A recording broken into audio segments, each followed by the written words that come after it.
عليكم ورحمة الله وبركاته. ولاashaa nasro oo cawada waxaan ku dhahay barnaamij kale oo cusub oo dhiirigelin ah dabka ka soo qaaday. barnaamijkan dadka waaweyn oo wax baranayo ayuu quseeyaa, dhalinyarada xitaa waxbarashada ku jirta from jaamacadaha uu quseeyaa. waayo waxa waaye waxbarasho leh ama weyno ama yaraaw.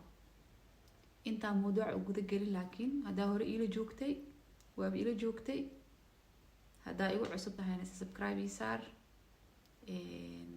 share sida barnaamijka, like-ta, comment qurux badan. intaba waxaan ku leeyahay waa laga fadhiyaa si aan aniga laftirkeyga aan kula wadaagoyo maaragtay waxyaabo oo dhiirigelinta ah, waxyaabo aniga aan kusoo faa'iiday oo heerka maanta aan taagana aan kusoo gaaray. insha Allah dhagahaaga maaragtay dhinacayga usoo tuur. marka koowaad number 1 horta waxa waaye Ilaahay subxaanahu wa ta'ala talada u dhiibo. wax kasta oo bilaabaysid, haddii waxbarasho tahay, haddii shaqo cusub tahay, wax walbo Ilaahay subxaanahu wa ta'ala horta mar walbo lambar waa inaad ka dhigtaa. marka Ilaahay wax walba u tala saarato waxaana naftaada ay ka dhadhicisaa wuxuu Ilaahay kuu qoray. adduunka oo dhan hadday isugu imaadaan kuma diidi karaan. wuxuu Ilaahay kuu qorine haddii adduunka oo dhan isugu tala galaan inay ku caawiyaan ama ay ku siiyaan waxay doonaanba ha ahaadaan ma helaysid. taas may ka dhadhacsan tahay qalbiga waxa ka tahay qawi, strong aad tahay, qof strong aad tahay. mar labaadka waa inaad leedahay goals, hadaf waa inaad leedahay. haddaad hadaf lahayn abaayo ama aboowe ha isdaalinin, meesha u socotid ma gaaraysid. tusaale ayaan ku siinayaa inuu maaragtay hadafka iyo qofka inuu maaragtay uu meel u socdo uu leeyahay ay muhiim tahay. tusaalahaas aan kugu soo qaadan doono 2 tusaale aan ku siinayaa. midna wuxuu iga soo maray waayihii waxbarasho markii aan dugsiga sare dhiganay, midna practical training meeshii la igu diray ayuu iga soo maray. labadaas waxaan rajeynayaa cawada inay maaragtay aad si fiican dhagahaaga u soo taagto oo si fiican u dhuuxdo. dugsiga sare imtixaankii koowaad markaan galay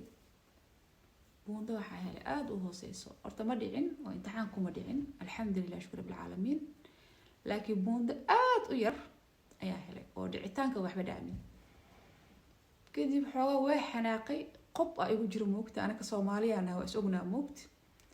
ani marka waxaa isla saab ku keento buuntadan macalimadii xoogaa yar waa is xanaajiyay, laakiin xanaaq markaas oo macalinka aan ku xadgudbay ama wax qalad aan ku dhahay ma uusan ahayn. macalimadii meeshii maaragtay aan ka sugayay maaragtay inay dhiirigeliso ama igu tiraado next time ma buunta sare keen doonta Nasro qol meeshaan ay igu jiidato. waxay igu dhahday Nasro ma isleedahay inaad maaragtay qof oo waxaan ay kugu adag yihiin, hooyad tahay, ilmaha haysataa, kaliga aad tahay, hadhow practice imaan doono, waxaanu isleedahay inay kugu adag yihiin, ma ku fikirto weliga inaad maadooyinka aad qaybsato, ma ku fikirto inaad luqadda iska soo dhisto. wax markaas aniga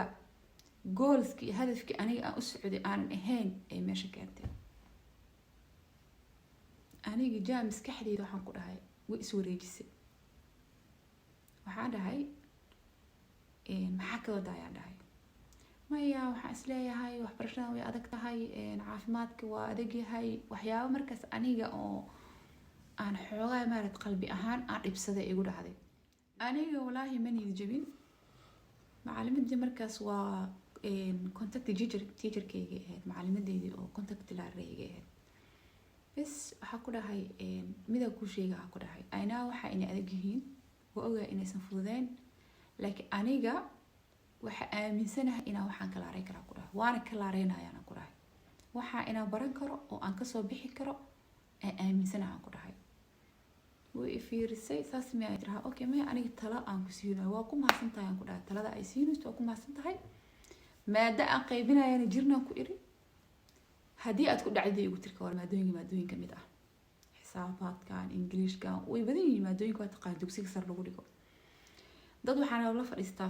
fasal la fariisanaysaa maaragtay koowaad looga soo bilaabo waxbarashada. waxaa ku dhahay subject-igan ku dhaco, had hadalkan si fiican u dhageysa cawada. waxaa ku dhahay maadada ku dhaco waa kusoo celinaya ku dhahay. maadooyinka marka privaat loo tago waa lacag qaali ah. haddii iskuul dowladda dhigataa dowladda wax loo bixinayso, waxaa ku dhahay taas aniga waxaa ku dhahay anaa oga ku dhaasa u sameynayo wayna ii qorshaysnayd wallahi bii ma sheegaa wax markaas macalinka asiga dhahay ma ahayn haddaan maado ku dhaco waxay ii qorshaysnayd intaan lacag aruursado inaan maadadaas dib ugu laabto hadafkii marka wuxuu ahaa inaan shahaadadeeda qaato inaan waxbarasho sii qaato inaan shaqo tago ah hadafkeyga oo ilaahay igu ogyahay maalintaas qalbigeyga waxaa ku jirtay inaan ka shaqeeyo isbitaalka qaybta dhalmada oo caruurta markay dhalanayaan iyo hooyadii dhallaanka inaan ka shaqeeyo aa qalbigeyga ku jirtay hadda aan kula hadlaayana meeshaasaan ka shaqeeyaa heerkaasna waxaan kusoo gaaray inaa ilaahay subxaana watacaala kuwa talada aan u dhiibtay marka hadafka waa muhiim inaa hadaf leedahay haddaada hadaf lahayn oo maaragtay macalinka markuu eryar ku dhaawo aa dhehaysa macalinka cunsuri waaye macalinka saana igu yiri inaa dhahda lama rabo abaayo ama aboowe ama hooyo ama habar yar waxaa tahaybo si maskaxiira markii lagula dagaalamo adigana maskaxdaada maaragtay ilaahay awoodda uu ku sii ee kuu qarsoon alala soo baxaa lama qayqayliyo cunsuriyaa tahay kan iyo waxaa macalinka kan ka sareeya iskuulkaasa laisku dacweynaya maxaa ku geliya wareerkaas iyada afkeeday ka dhahda ma aho inaa maaragtay adi aa waxba aqoonin ama maaragtay waxaan ay kugu adag yihiin laakiin adi maskaxdaada maxay ku dhaweysaa maskaxdaada waxay inay kuu sheegtaa waxaan waa awoodaa waa kartaa anaan ku sheeg waa awoodaa wax kasta oo waqti aa geliso ku guuleysanaysaa laakiin haddaad waxa waqti aada gelin oo tira oo waa weyn tahay walaa waa runteed macalamadan qof weynaatee waxaan iska deedaa istiraado walaa ilmaha haystaa waxaan iska dhaaf marka haddaa istiraado walaa ilmaha haystaa waxaan iska dhaaf ilmaha laftirkooda waxaa la rabaa inaa u noqoto role model sidee role model ku noqon kartaa haddaa macalin eryaroo ku yiri ama practice-koo kaleeto eryaroo lagaa yiri aada waxbarashada inaa u joojiso oo niyadda aa ka jabay sidee cunugaaga role model u noqon kartaa cunugaaga markuu iskuulka oo eraya lagu soo dhaho maaragtay ama macalinka oo kale ama bundeer lasoo siiyo sidee u sidee motivation u siin kartaa haddaa adiga aad motivation aad sii karin oo isdhiirigeli karin cunugaaga sidee u motivate gareyn kartaa sidee cunugaaga u dhiirigeli kartaa ilmaha laftirkooda waxaa la rabaa inaa ka qaado dhiirigelin oo aad tirahdo come on ilmaha aday ku sugayaan cunugaaga markuu arko adoo waxbartay oo shahaado wato oo wadanka adoo qof weyna imaaday oo dugsi sare ka baxay oo jaamacad ka baxay markuu ka arko cunugaaga waxay u noqonaysaa dhiirigelin weyn u noqonaysaa marka aan kugu soo celinayaa hooyo ama aabo wadankan waxbarashada waa free waxa kaliya oo ku istoobeyn karo waa adiga oo aan isdhiirigelin waa adiga oo aan goals lahayn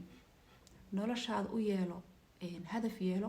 hadafkaaga ku soco wax ku joojin karo ilaahay subxaana watacaala marka laga reebo bini aadan waxba kaama qaadi karaan tana waxaan kula wadaagayaa si aad isku horumariso si aad u imaato suuqa shaqada markaa waxbarashada soo dhameysa haddana waxaa ku sugaya suuqa shaqada laftirkiisa waxyaabo fara badan aa ku arki doontaa taas waa tii iskuulka iga soo martay saas macalimadii igu tiri 2 sano kadib waxay tiri Nasro saan kuu maleynayay markii aad iskuulka bilaabeysay wax badan waxaas dhihi jiray tiri waan kaa walwali jiray marka waxaan ku dhahay oo ku mahadsan tahay aniga waa ogaayaa waxa maaragtay aad iigu adadkeed oo yidhayso waxaan way adag yihiin waa runtaa waxaan way adkaayeen laakiin hadda waa dhameen rabaan ku dhahay waa ku mahadsantahay talooyinkii wanaagsanaa oo isiiso waa ku mahadsantahay talooyinkii xumaay maaya waa in yir jibisa iyo sheekad ma taagno iyadoo hoolay wad an hoola wad samaha waa laga soo gudbay taas waa tii iskuulka iga soo martay waxay tiri macalimada saameyn iguma yeelan waa ka guuleystay maanta meeshaan aan ku fadhiyo shahaadooyinkaygana armaajada ii kortaagan yihiin practice training markii aan tagay aan practice plus wixii iga soo maray asigana dadku waa aragtay waxay rabaa markii lagu practice lagu geeyo shaqaalaha dadka joogo adi ardayda tahay meesha lacag lagu siiyo inaad wax ka barato oo training waxaas aragtaa u tagtay oo bukaanada iyo observation aan sameyso waxyaabo badan aad barataa u tagtay meesha waxa lagu leeyahay jikada kan soo qabo kan yeel heblow sameey practice-ka waa aragteen asiga laftirkiisa dad badan oo waxaa jira isku dayay inay ku bahdilaan ama maaragtay hoos ay ku dhigaan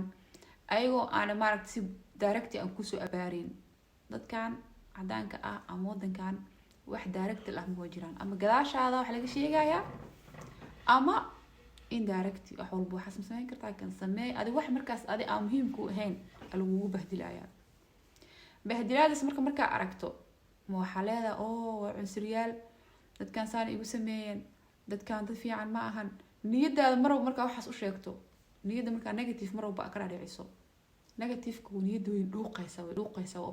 observate way nuugaysaa markay niyadaada waxaas ay nuugto iyo maskaxda ay nuugto maskaxda way is istaajinaysaa marka hormu dhaqaaqayso marka waxaa rabaa waxaasoo dhan inayna ku saameynin waxaasoo dhan aad maskaxdaada u sheegto waxa aniga aan rabaa ka weyn adi maxaa rabtaa maskaxdaada u sheeg inaad rabto shahaado inaad rabto inaad shaqo tagto sanadahan waxaa laga yaabaa dugsiga sare inuu yahay 3 sano haddaad jaamacadda ay tahay 3 sano waxaa baranaysa ku xiran tahay fahanta haddaa faak bareef aad rabto 3 sanaba ay kugu soo dhamaato waqti yar wax ah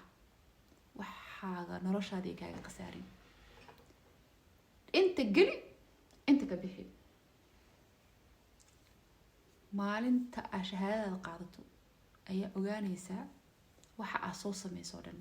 midda kale niyadaada waxaa ka dhadhicisaa dadkan 8 saac bas isla joogtiin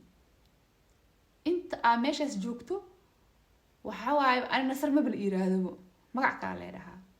irida markaan kasoo baxaa nasar leedaha nasradeeda runta aheyd markaan banaanka usoo baxo meesha practice la eegu jira aaba nasradeeda ahaybo nasar leebo dhaho markaa idilaa waxaa ka wadaa waxaa niyadeeda ka dhaadhiciya aniga oo marka ardada aan ahay oo practice training aan joogay waxyaabihii aan sameyn jiray marka aan kula wadaagaya oo ii shaqeeyay waxaa ku dhahay qofka oo tala bixiyahayga validatorkayga ah markaan israacno shukumaanka maaragtay oo marka uu bukaanada uu nadiifinayo ama uu hagaajinayo ama daawada ama dhaawacyada oo dhayayo kaleeto wax yar hadduu soo qaado waxaan aqaanaya because ani xitaa markaas part-time meel aan ka shaqeey jiray waxaa maxaa ka wadaa dhigi jiray qof aan wax ka siina iska dhigi jiray ilaahay maanta iijeed subxaana watacaala waxaan dhan maanta waa weydiinaa maxaa waxaan u sameynaya sababtee u sameynaysaa maxaa laga leeyahay maxaa loola jeedaa warqada iskuulka la iga soo siiyey oo la rabo in la kariis gare la buuxiyo intay buuxisay waraaqad kale walahi ay meesha ka samaystay oo qori jirtay markaasaa macalimadii taan ka dhiga practice waa la yaab macalimad markay imaato nasra ka hor macalimad markay tiraahdo qofka oo talabixiyeyga ah oo gabadhan ka waran la dhawo wuxuu leeyahay bismillah ma nasro aniga nasro haddii aan buundadeeda aan go-aamiyo buundada ugu sareysaa sii lahayo waa qofku mashquulsan inay wax barato waa qofku mashquulsan maaragtay cilmiga inay barato maanta su-aala madax ugu daalina ani meel kasta ay raacaysane haddii dhiig soo cabiraysa maaragtay sokorta soo qaadaysa waa daba taaganahay fahanti jikada wax markii lee dir bismillah higiyeenka ma aqaaniba aniga yaa nadaafada aan guriga ku sameeyo iyo tan waa kala duwantaa moogta tan sharci u gooniyo iyo nidaam loo maray leedahay kaalaba itusabo jaa dadkaa sameeyno waa agtaaginahabo selfol geli wax baa la qabanayaa wax ma qabanaysin ku dhahaayay laakiin yaa lagugu shaqaysanin si indirect ah la rabaa in lagu isticmaalo adna maskaxdaada hagaajiso wax kasta waxa taagantaa inaad bartaa rabaa marka waxa qabanin ku dhahaayay wax qaba markii lagu dhaho kaale waxa ay tusaan ma loo sameeyo qofka jaa marka dhowr mar ku cilcilisaa wixii sameeyna adna soo raacaysaa marka practice-kana waa kaasaa markii la damcay in lagu shaqaysto ama wax lagu sameeyo waxaan qaban karaa qaban jiray waxa is dhahaayna maaragtay hawshaada ma ahan cilmigaaga way ka baxsan yihiin dadka u soo wixi jiray aniga ogahay inay maaragtay ay adag tahay waxyaabo fara badan inay ka hor imaanayaan laakiin waxa ogaataa nolosha dhawaa challenge taas wax barashada iyo practice training lagu diraayo waa marka shahaadada soo qaadato oo shaqada imaatiin waxyaabo fara badan aad ku arkaysaa marka waxa loo baahan yahay inaad u soo train garayso inaad ogtahay waxa aad rabto hadal oo qofku yiriyoon ku saameynin macalinkaaga ha ahaado meesha practice training oo tagta ha ahaato you name it saaxiibada ha ahaato qofka hore adduunka ha ahaado labadaas qodob ayaa waxa iga soo martay waxbarasho iyo waayihii practice markii aan ardada ahay oo studentiga aan ahay marka aan kugu soo celinayaa waxaa noqotaa qof maskaxda strong ka ah noqo qof qalbi ahaan maaragtay positive mar walba niyeysto qof yani positive person noqo waxa dadka ay ku dhahayaan negativity ay ku dhahayaan yeesan dib kuugu noqonin gurigaaga hala imaanin irida shaqada markaa kasoo baxda dharka shaqada markaa soo tuurto waa inaa negatiifkooda iyo wixii wadeen dhan ala soo tuurtaa banaanka markaa usoo baxda haddaa ilaahay awlaad ku siiyey ilmahaaga ku jeclaa u imaanaysaa hadduu nin ilaahay ku siiyey oo aad xaas tahay odagaaga ku jeclaa u imaanaysaa waalidaa ku dhala hooyada ku jecel aabaha ku jecel dadkaaga ku wada jecel banaankaaga soo horeeya ma fahanti ha isdaalin marka waxaan ku dhahay aniga waxaa xasuustaa marka qaar markaan isciilkaambiyo ama ereyada qaar la igu dhaho kaleeto af Soomaaliya waxaan ku dhihi jiray caawda ka qoslisiinayay